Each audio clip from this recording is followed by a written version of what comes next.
you staying, Nick? Comfort Suites. Right below the radio station. Okay.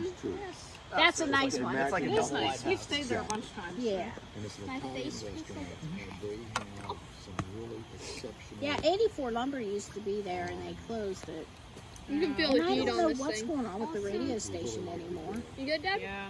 also my stomach feels better. Am I good? What's No, the I'm best great. overall, not Okay. just you? You're positively, perfectly great and fantastic. That's right. Just like Mom. Yep. He's positively, perfectly great and Oh, yeah. fantastic. I'm gonna add For fantastic me, at it's the end. close This is just second. another long word. Only Perkins can rank just slightly above it. Texas Roadhouse. We like Texas. Oh, That's yeah. what I'm gonna start saying. Face Whenever, feels like whenever it's somebody, burning That- off. What is it, everybody, when somebody says that. 8 ounce or 12 ounce sirloin. The How are real you?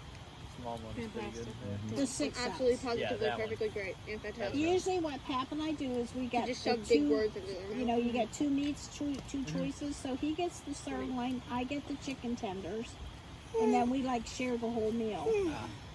But you know what, Nicole? We stopped in Fairmont at Texas Roadhouse because we were really hungry for it. Yeah. We got the worst onion blossom we have ever had. They can tell you a story about onions. Yeah. And what was Oh, it? yeah, that. What was it? So for Cedar Point, we have the